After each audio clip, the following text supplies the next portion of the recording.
A paz do Senhor Jesus, amados, Deus abençoe os ouvintes da Palavra de Deus. Quero aqui falar alguns textos bíblicos, citar alguns textos bíblicos e em cima desse texto, ou desses textos, conversar a respeito da palavra. Falar a respeito do que está acontecendo hoje nesse evangelho ou nessas pessoas que hoje dizem que servem a Deus no século 21. Preste bastante atenção.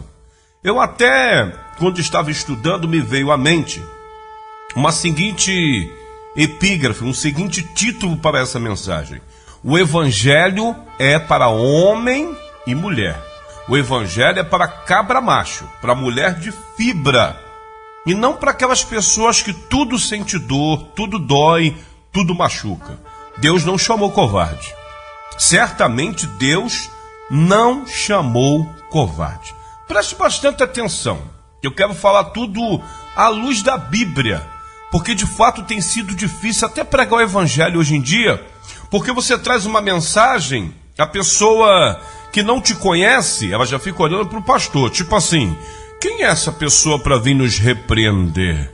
Quem tem que nos repreender é o nosso pastor. Ele não é nosso pastor, eu não aceito. Ou seja, pessoas que não aceitam nada, não querem nada, tudo dói, tudo machuca. Ao invés de compreender que a palavra de Deus é para libertar, é para salvar, para transformar, elas ficam como juízes, como os fariseus do passado, sentados numa cadeira, e quando a palavra é muito dura, ela começa a se indagar e olhar até para o líder, para o pastor. Mas essa pessoa não tem autoridade para falar assim. Só que a autoridade não vem do pastor, a autoridade vem de Deus. Quem está pregando a palavra, se estiver pregando a palavra, não precisa pedir permissão a ninguém para estar falando a respeito da palavra. O evangelho é para cabra macho. O evangelho é para homens e para mulheres de Deus. No céu não vai entrar covarde não, a Bíblia diz que o reino do céu é tomado à força, e para fazer força tem que ser forte. Não é para aquele que é baseado ali no leitinho com biscoito maisena da piraquê, é para quem come mocotó mesmo. Eu sei que nem todo mundo suporta comida forte. O apóstolo Paulo falou sobre isso. Quem come carne, não julgue quem come legumes. Mas eu quero dizer que mesmo o apóstolo Paulo falando isso e nos orientando, isso para não julgar pessoas, o evangelho no conteúdo geral é para quem de fato come mocotó, porque é só para valente, só para guerreiro. Eu já faço até um parênteses aqui para falar para você que está ouvindo essa mensagem. Preste bastante atenção. A nossa luta não é contra a carne nem o sangue, sim contra principados e potestades. Então só aí já requer valentes, porque para guerrear contra demônios, contra principados e potestades, dominadores de muitas coisas da terra, tem que ser valente. Eu sempre utilizo uma frase que diz assim, Deus colocou isso no meu coração, nunca mais me esqueci. Se nós tivéssemos oportunidade de ver quem está dentro daquele corpo que está ali manifestado, todo crente correria, não colocaria nem as mãos. Deus é que nos poupa de ver tais coisas. O próprio Deus vai falar no livro de Êxodo que ele não permitiu o povo de Israel, o povo hebreu, ir para a cidade que manava leite e mel, atravessar algumas coisas pelo caminho mais fácil. Ele não permitiu. Porque ele indo pelo caminho mais fácil, se eles vissem a guerra, eles correriam. Então Deus sabe que nós somos limitados e muitos de nós, diante do reino dos céus, somos tarjados como os covardes. Mas preste bastante atenção que eu vou citar alguns textos bíblicos para você compreender que Deus chama cabra macho. Deus chama homens e mulheres mesmo. E é tudo com letra maiúscula e forte, com H mesmo.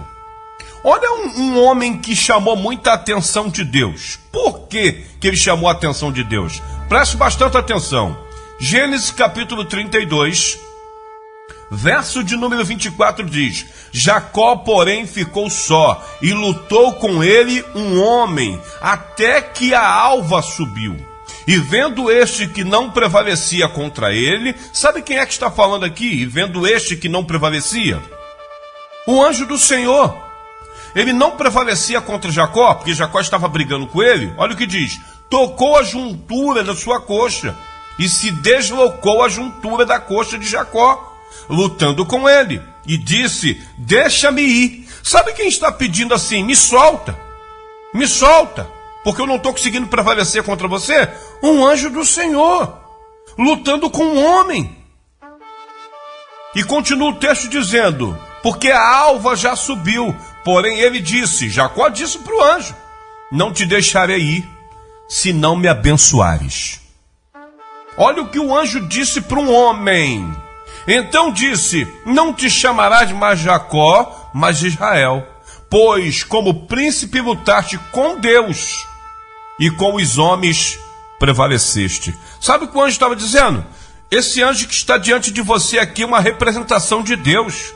Você, para lutar com Deus e prevalecer, tu é muito forte. Por isso eu vou mudar o teu nome. Hoje você não vai se chamar mais Jacó, não. O teu nome agora é Israel, porque você, como homem, lutou com Deus e prevaleceu. Lógico que ninguém consegue vencer Deus. Isso aqui é uma figura de linguagem. O anjo gostou da atitude de Jacó, que estava sozinho ali, e apareceu um homem na teofania ali, um anjo em forma de homem. Ele guerreou, ele caiu para cima. E se olharmos o contexto antes desse Gênesis 32, sabe o que estava acontecendo antes? Jacó estava tendo um encontro com seu irmão Esaú, que ele tinha roubado a primogenitura desse irmão, e por muitos tempos eles não se via.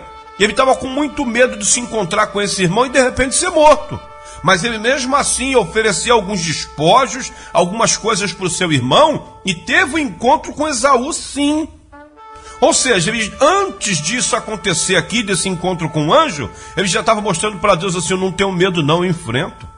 Eu não estou nem aí, eu estou aqui para vencer mesmo. Eu não estou aqui para ficar acuado dentro de caverna, não. Então Deus só chama valente. Deus só chama pessoas que de fato têm condições de fazer a obra de Deus. Por que Deus chamou Davi? Porque antes de Deus chamar, já estava lá dentro dos matos, protegendo as ovelhas do seu pai. Deus se agradou, porque ele, como um garoto, já matava urso, já matava leão. Pensemos nisso aqui. E vou falar mais sobre a Bíblia. Gideão. Por que Deus se agradou do Gideão? Porque quando todos estavam acuados, se escondendo, Gideão estava ali trabalhando, malhando trigo no lagar. O anjo do Senhor aparece para Gideão e fala: Gideão, homem valente, vai nessa força que Deus é contigo. Gideão na hora virou para Deus e falou assim: Deus não é comigo não. Porque se Deus fosse comigo, a casa do meu pai, os meus irmãos, os meus amigos, a minha família não estava passando por essa situação. E Deus se agradou e disse: é nessa tua força mesmo, Gideão, que tu vai libertar o povo de Deus, que tu vai libertar Israel. Deus não chama covarde. Só que hoje está difícil. Você vai pregar o evangelho em determinadas igrejas, parece que você está falando com um monte de criança. As pessoas fazem de tudo, faz caras e bocas, vira o rosto para lá, vira o rosto para cá. Fica com raivinha, essa palavra aí não foi para mim. Reino do céu é tomado à força, é só para guerreiros, é só para homens e mulheres de Deus. A luta é ferrenha, a luta é tremenda, não é para qualquer um.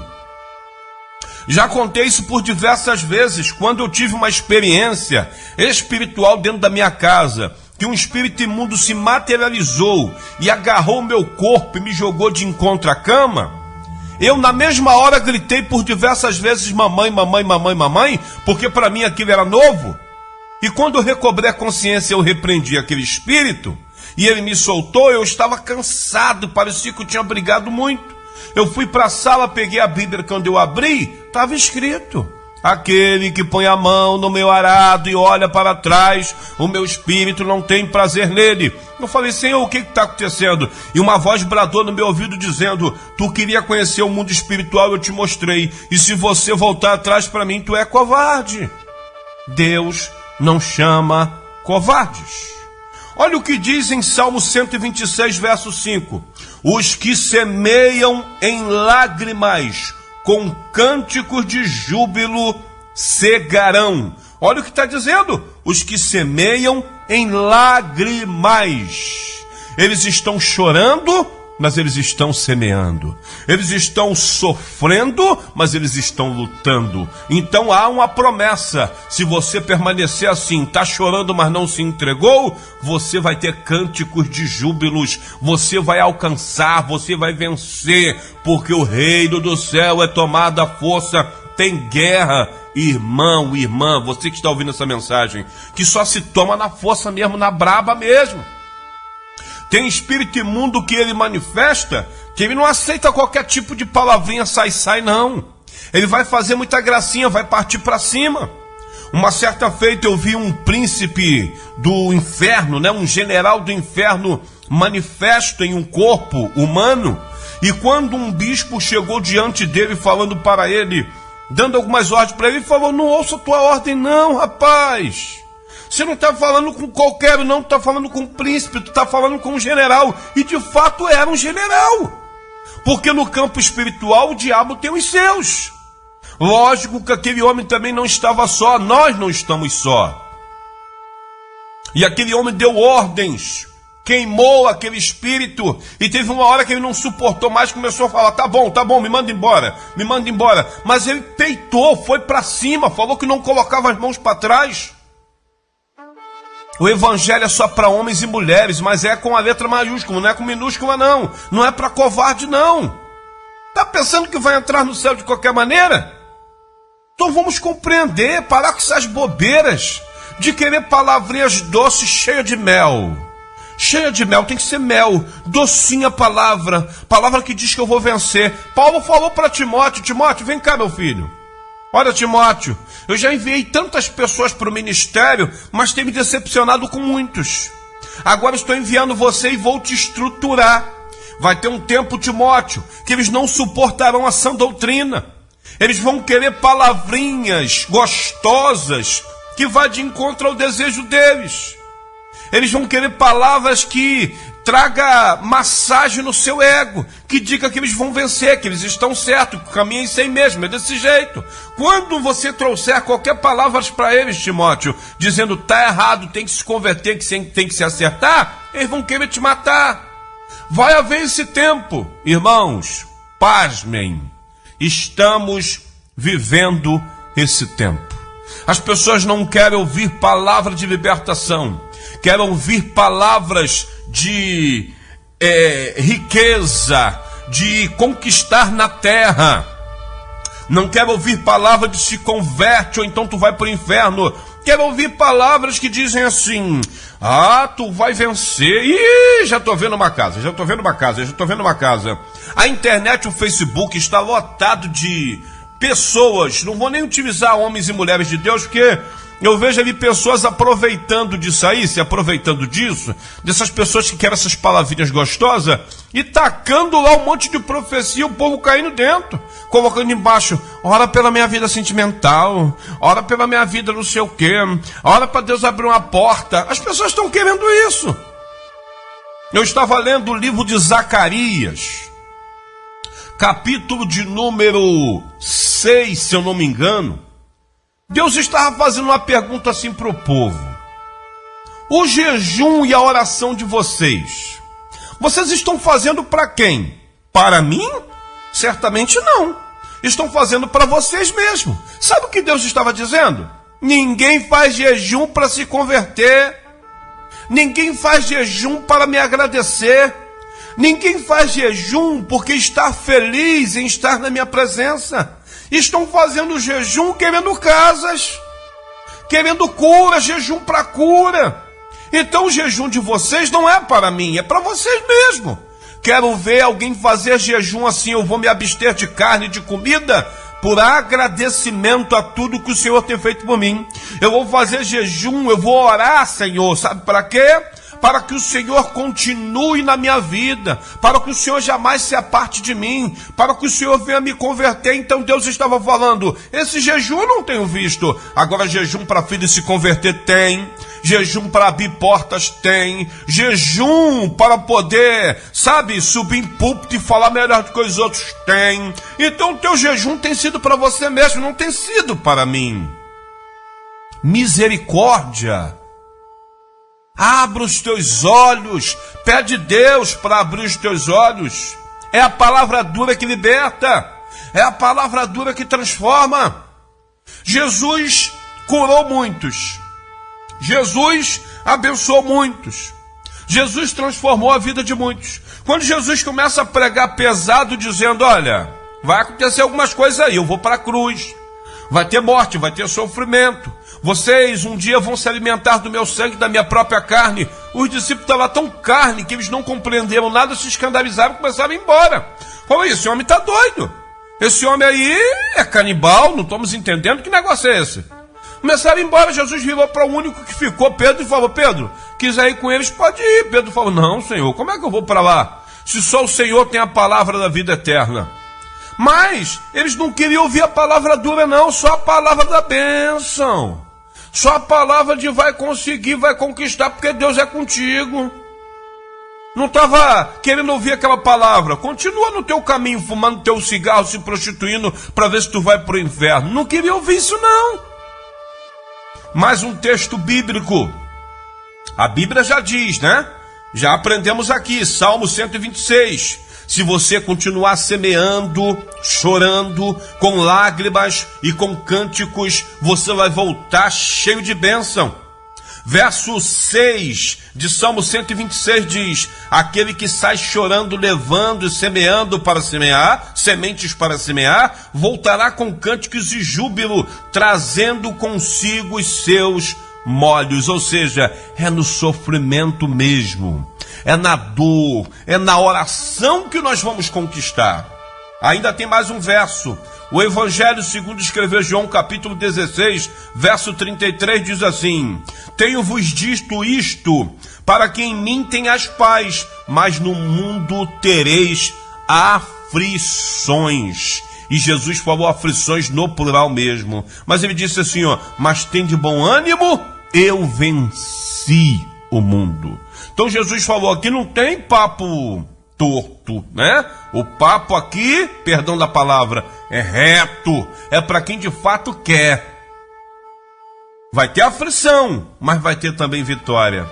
Ainda na palavra de Deus, em 2 Tessalonicenses, olha aqui que palavra forte, capítulo 3, verso 6, a partir do verso 6, Paulo estava falando sobre a igreja de Tessalônica, uma das igrejas que Paulo fundou. Paulo fundou a igreja, pregou, converteu algumas pessoas, saiu. Quando Paulo retorna àquele lugar, Paulo ele encontra algumas coisas meio que estranhas. E depois Paulo manda uma carta e diz assim, mando vós, irmãos, em nome do Senhor Jesus Cristo, que vos aparteis de todo irmão que anda desordenadamente, e não segundo a tradição de nós que nós recebestes. Paulo está falando assim, eu quero que vocês se apartem dessas pessoas que receberam a nossa palavra, mas agora estão andando do jeito deles. Porque a palavra que nós demos foi palavra firme. Olha o verso 7. Porque vós mesmos sabeis como deveis imitar-nos, porque não nos portamos desordenadamente entre vós. Paulo disse, quando nós estivermos aí, quando nós formos aí, nós não exploramos ninguém. Nós agimos como diz a palavra. Então por que tem pessoa no meio de vocês aí querendo viver fora da palavra? Então Paulo falou, se aparte desses. Verso 8, nem comemos de graça o pão de ninguém, antes com labor e fadiga trabalhamos, noite e dia, para não sermos pesados a nenhum de vós. Paulo falou, eu não peguei nada de graça de vocês. Não peguei nada de graça aí. Tudo nós trabalhamos, tudo nós fadigamos, para que ninguém seja pesado no ombro de ninguém. Mas Paulo disse, estou sabendo que no meio de vocês tem deitão, pessoas que querem ficar escoradas dentro da igreja, não querem trabalhar, mas querem comer? Olha o que Paulo disse. Não porque tivemos direito, mas para vos dar nós mesmos exemplo para nos imitares. Paulo falou, eu tinha até direito de comer de graça, de ter estadia aí, mas só que por que eu não peguei? Para servir de exemplo para vocês. Poxa, o nosso líder Paulo trabalha, Paulo só comeu porque ele trabalhou, então para mim ser imitador de Paulo tem que fazer a mesma coisa. Então Paulo falou, até direito eu tinha, mas eu não quis usufruir desse direito para deixar como exemplo para vocês. Verso de número 10. Porque quando ainda estávamos convosco, isto vos mandamos, se alguém não quer trabalhar, também não coma. Fala isso dentro de uma igreja hoje. Se você não quer trabalhar, meu irmão, então você não tem direito de comer. Você não tem direito de participar de nada da igreja. Não tem direito de ficar aqui dentro do ar-condicionado, não. Não tem direito de participar de uma cantina, não. E cria escândalo na hora. Mas o evangelho é coisa para cabra macho, para pessoas tão sérias, que Paulo falou assim, eu não quero nem saber que vai se escandalizar. A palavra reta é essa aqui. Eu dei exemplo para vocês, quem não está seguindo fora, não é filho de Deus, é filho do cão. Porque os filhos de Deus ouvem a palavra de Deus e seguem a palavra de Deus. Então Paulo falou, eu já avisei vocês e torno a repetir. No meio de vocês, quem não quer trabalhar, que também não coma. Aí eu digo, sou apenas pela misericórdia um missionário da casa do Senhor. Qual igreja eu posso ir pregar uma palavra dessa daqui? Pastores vão tomar o microfone das minhas mãos. Irmãos vão fazer cara feia para mim. Por quê? Porque eles têm uma liturgia, uma doutrina de que palavra nenhuma eu recebo de fora, só do meu pastor. E se o pastor pregar essa palavra dentro da igreja, muitas pessoas vão virar as costas e ir para o mundo. Ele não sabe da minha vida, não sabe que eu não posso trabalhar, não sabe que eu estou indo atrás de emprego, mas não tenho conseguido. Ai, blasfêmia que esse líder está falando. Mas é a palavra. Paulo disse mesmo para os irmãos da cidade de Tessalônica, olha, avisa aí. Quem não quer trabalhar, que também não coma, fique com fome. Senhor, mas cadê o amor entre irmãos? Amor entre irmãos? Para pilantra? Para pessoas que estão aí de zombaria, de brincadeira? Se escorando nas costas de líder? Vivendo de cesta básica? Podendo trabalhar, podendo capinar um quintal? Reino do céu é tomada a força para guerreiro, para valente. Paulo continua dizendo no verso de número 12. E esses tais, porém, ordenamos, exortamos, por nosso Senhor Jesus Cristo, que trabalhando sossegadamente, como o seu próprio pão. Paulo está falando, tem que trabalhar, meu irmão. Vós, porém, irmãos, não vos canseis de fazer o bem. Paulo está falando. Só que assim, irmãos, você vai repreender com amor e continue fazendo o bem. Eu estou falando para você repreender somente aqueles que você percebe que está escorado na obra.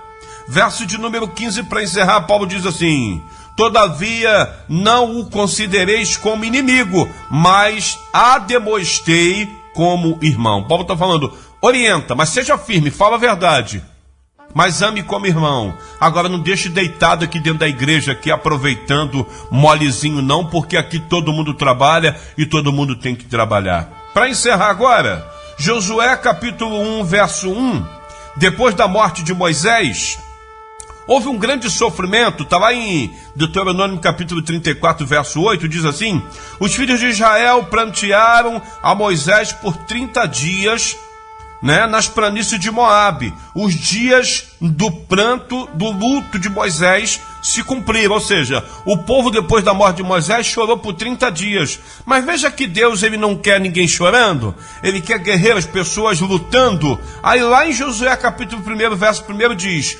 depois da morte de Moisés, servo do Senhor, falou o Senhor a Josué, filho de Num, servidor de Moisés, dizendo: Moisés, meu servo, é morto, levanta-te, pois agora passa esse Jordão, tu e todo este povo, para a terra que eu te dou aos teus filhos. Todo lugar que pisar a planta dos teus pés, eu vos dei, como eu disse a Moisés. O que Deus disse para Josué? Levanta, rapaz, vamos embora, chega de ficar chorando, é hora de partir para frente, porque quem olha para trás não vai conseguir ver as coisas novas. Vamos embora, o tempo está passando, vamos guerrear. O verso 6, Deus fala assim: esforça-te e tem bom ânimo, porque tu farás esse povo herdar a terra que jurei a seus pais que lhe daria. Ou seja, chega de choro, chega de bobeirinha, um já morreu, vamos para frente, você está vivo, agora é a hora do teu projeto, porque Deus não chama covarde, Deus só chama homens e mulheres de Deus, guerreiros de Deus, para guerrear e conquistar as coisas que nós temos para conquistar na marra, com o nosso Deus, que a Bíblia chama-o de general de guerra. Aí eu encerro perguntando para você o seguinte: você já viu algum general sem soldados? Você já viu algum general com qualquer pessoa, com qualquer soldado? Não, né? Na terra não tem. São os melhores. Tem alguns capenga, mas são os melhores. E o nosso Deus? O nosso Deus que é perfeito, que não tem mancha. Você acha que o exército de Deus é feito de covardes? Certamente não. Por isso, mão na testa, abre a mãozinha assim, ó, põe na testa e diz assim: eis-me aqui, Senhor, eu sou um dos teus soldados e estou pronto para as tuas ordens. Vamos guerrear e conquistar tudo que o Senhor nos deu para conquistarmos. Deus abençoe os valentes em nome do Senhor Jesus.